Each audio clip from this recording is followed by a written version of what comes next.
ರಾಜ್ಯ ಸರ್ಕಾರ ಮಣಿದಿದೆ. ದೇವನಹಳ್ಳಿಯ ಭೂಸ್ವಾಧೀನವನ್ನ ರಾಜ್ಯ ಸರ್ಕಾರ ಕೈಬಿಟ್ಟಿದೆ. ರೈತರ ಸಭೆ ನಂತರ ಸಿಎಂ ಸಿದ್ದರಾಮಯ್ಯನವರು ಘೋಷಣೆ ಮಾಡಿದ್ದಾರೆ. ರೈತರ ಹೋರಾಟಕ್ಕೆ ಕೊನೆಗೂ ರಾಜ್ಯ ಸರ್ಕಾರ ಮಣಿದಿದೆ. ದೇವನಹಳ್ಳಿಯ ಭೂಸ್ವಾಧೀನವನ್ನ ಕೈಬಿಟ್ಟಿದೆ ರಾಜ್ಯ ಸರ್ಕಾರ. ರೈತರ ತೀವ್ರ ವಿರೋಧ ವ್ಯಕ್ತವಾಗಿತ್ತು, ಪ್ರತಿಭಟನೆ ನಡೆಸಿದ್ರು. ಈ ಹಿಂದೆಯೂ ಕೂಡ ವಿಧಾನಸೌಧದಲ್ಲಿ ಸಭೆಯನ್ನ ನಡೆಸಿದ್ರು ಸಿಎಂ. ಆ ಸಭೆ ವಿಫಲ ಆಗಿತ್ತು. ಈಗ ಭೂಸ್ವಾಧೀನ ಪ್ರಕ್ರಿಯೆಯನ್ನ ವಿರೋಧಿಸಿ ನಡೆದಂತ ಹೋರಾಟ 1077 ದಿನ, 1777 ಎಕರೆ ಭೂಸ್ವಾಧೀನ ಪ್ರಕ್ರಿಯೆಯನ್ನ ಕೈಬಿಟ್ಟಿದ್ದೀವಿ. ರೈತರೇ ಭೂಮಿ ಕೊಡೋದಕ್ಕೆ ಮುಂದೆ ಬಂದ್ರೆ ಮಾತ್ರ ಸ್ವಾಧೀನ ಪಡಿಸ್ಕೋತೀವಿ ಅಂತ ಸಿಎಂ ಹೇಳಿದ್ದಾರೆ. ರೈತರ ಹೋರಾಟಕ್ಕೆ ಕೊನೆಗೂ ಸರ್ಕಾರ ಮಣಿದಿದೆ. ಭೂಸ್ವಾಧೀನವನ್ನ ಕೈಬಿಟ್ಟಿದೆ ರಾಜ್ಯ ಸರ್ಕಾರ. ರೈತರ ಸಭೆ ನಂತರ ಸಿಎಂ ಸಿದ್ದರಾಮಯ್ಯನವರು ಘೋಷಣೆ ಮಾಡಿದ್ದಾರೆ. 1000 ದಿನದಿಂದ ನಡೀತಾ ಇದ್ದ ಹೋರಾಟ, ಅಹೋರಾತ್ರಿ ಹೋರಾಟವನ್ನ ನಡೆಸ್ತಾ ಇದ್ರು ರೈತರು.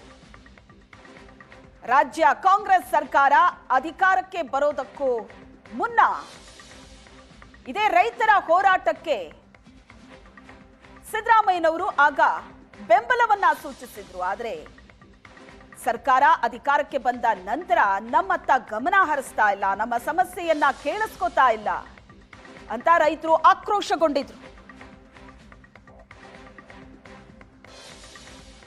1777 ಎಕರೆ 1777 ಎಕರೆ ಅದು ಅಂತಿಮ ಅಧಿಸೂಚನೆ ಆಗಿರ್ತಕ್ಕಂಥ ಲೆಕ್ಕ. ನಾವು ಈ ಜಮೀನನ್ನು ಸಂಪೂರ್ಣವಾಗಿ 1777 ಎಕರೆ ಜಮೀನನ್ನು ಅದಕ್ಕೆ ನೋಟಿಫಿಕೇಶನ್ ಏನು ಹೊರಡಿಸಿದ್ದು, ಅಂತಿಮ ನೋಟಿಫಿಕೇಶನ್ ಏನು ಹೊರಡಿಸಿದ್ದು ಸ್ವಾಧೀನಕ್ಕೆ, ಅದನ್ನು ಸಂಪೂರ್ಣವಾಗಿ ಕೈ ಬಿಟ್ಟಿದ್ದೇವೆ. ರೈತರು ಸ್ವಯಂ ಪ್ರೇರಿತರಾಗಿ ಕೊಡಲಿಕ್ಕೆ ಮುಂದೆ ಬಂದರೆ ಅಂಥ ಜಮೀನುಗಳನ್ನು ಒಪ್ಪಂದದ ಮೇಲೆ ತಗೊಳ್ತೀವಿ. ಬೈ ಕನ್ಸೆಂಟ್ ಒಪ್ಪಂದದ ಮೇಲೆ ತಗೊಳ್ತೀವಿ. ಅದನ್ನು ಯಾರೂ ತಡೆಯೋಕ್ಕಾಗಲ್ಲ. ಜಮೀನು ನಾವು ಕೊಡ್ತೀವಿ ಅಂತ ಬಂದಾಗ ನಾವು ತಗೊಳ್ಳೋದು, ಯಾಕಂದರೆ ನಮಗೆ ಇಂಡಸ್ಟ್ರಿ ಬೆಳಿಬೇಕು ಅನ್ನೋದು ಭಾಳ ಉದ್ದೇಶ. ಇಂಡಸ್ಟ್ರಿಗೋಸ್ಕರ ತಗೊಂಡಿರ್ತಕ್ಕಂಥದ್ದು ಇದು ಜಮೀನು. ಅದಕ್ಕೋಸ್ಕರ ಇಂಡಸ್ಟ್ರಿ ಬೆಳವಣಿಗೆಗೆ ಇಂಥ ಜಮೀನುಗಳು ಬಂದರೆ ತಗೊಳ್ತೀವಿ, ಮತ್ತು ಅವರಿಗೆ ಸೂಕ್ತವಾದಂಥ ಪರಿಹಾರವನ್ನು ಕೊಡ್ತೀವಿ. ಇದು ಮೊದಲಿಗೆ 3 ವರ್ಷಗಳ ಕಾಲ ಸತತವಾಗಿ ಪ್ರತಿಭಟನೆ ಮಾಡಿದ ನನ್ನ ಮಣ್ಣನ್ನು ನನ್ನ ಭೂಮಿಯನ್ನು ಮಾರಲು ಅನ್ನೋ ರೈತರ ಹೋರಾಟದ ಜಯ. ಇದು ಮೊದಲು ರೈತರ ಜಯ. ಈ 3 ವರ್ಷಗಳಿಂದ ಅವರ ಜೊತೆ ನಿಂತ ಎಲ್ಲ ಸಂಯುಕ್ತ ಹೋರಾಟದ ಜಯ ಇದು. ಮತ್ತು ಯಾವ ಕಲಾವಿದರು, ಯಾವೊಬ್ಬ ನಾಗರಿಕರು ಬಂದು ಈ ಹೋರಾಟದ ಮುಂದೆ ನಿಂತ್ಕೊಂಡ್ರೋ ಇದರ ಜಯ ಇದು. ಇದು ಒಂದು ಐತಿಹಾಸಿಕವಾದ ಒಂದು ಚಳುವಳಿಯ ಜಯ ಆಗಿದೆ. ಇದಕ್ಕೆ ನಾವು ಸರ್ಕಾರಕ್ಕೆ, ಮುಖ್ಯಮಂತ್ರಿ ಸಿದ್ದರಾಮಯ್ಯ ಅವರಿಗೆ ನಮ್ಮ ನಂಬಿಕೆಯನ್ನು ಅವರು ಹುಸಿ ಮಾಡಲಿಲ್ಲ. ಎಲ್ಲರ ಜೊತೆ ಕೂತ್ಕೊಂಡು ಒಂದು ಒಳ್ಳೆ ನಿರ್ಧಾರ ತಗೊಂಡಿದ್ದಾರೆ. ಕೊನೆಗೂ ನೋಟಿಫಿಕೇಶನನ್ನು ಕೈ ಬಿಡಲಾಗಿದೆ.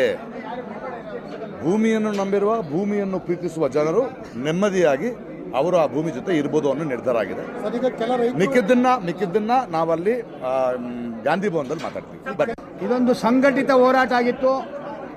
ಭೂಮಿ ಉಳಿಸ್ಕೊಳ್ಳೋಕ್ಕೆ ರಾಜ್ಯದ ಎಲ್ಲ ಸಂಘಟನೆಗಳು, ಕಲಾವಿದರು, ತುಂಬ ಪ್ರಗತಿಪರರೆಲ್ಲ ಒಂದಾಗಿ ಹೋರಾಟ ಮಾಡಿದ್ದು.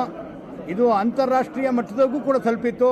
ಒಂದು ಒಳ್ಳೆಯ, ಒಂದು ಐತಿಹಾಸಿಕವಾದಂಥ ದಾಖಲಾ ಹೋರಾಟಕ್ಕೆ ಇವತ್ತು ಸರ್ಕಾರ ನೋಟಿಫಿಕೇಶನ್ ಡ್ರಾಪ್ ಮಾಡ್ತೀವಿ ಅಂತ ಹೇಳಿರೋದು ಒಂದು ಜನ ಚಳವಳಿಗೆ ಸಂದ ಜಯ ಅಂತ ಮೊದಲು ಹೇಳಕ್ಕೆ ಇಚ್ಛೆಪಡ್ತಿದ್ದೀವಿ. ನಾವು ಭಾರತ ದೇಶದಲ್ಲಿ ಕೃಷಿಗೆ ಮೊದಲು ಆದ್ಯತೆ ಕೊಡಗು ಉಳಿಸ್ಕೋಬೇಕು ಅಂತಿದ್ದೇವೆ.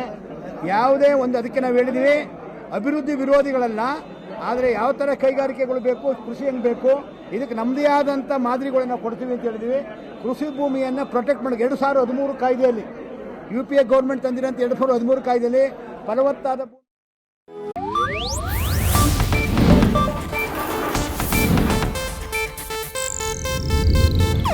ಇದು ಏಷ್ಯಾನೆಟ್ ನ್ಯೂಸ್ ನೆಟ್ವರ್ಕ್ ಪ್ರಸ್ತುತಿ.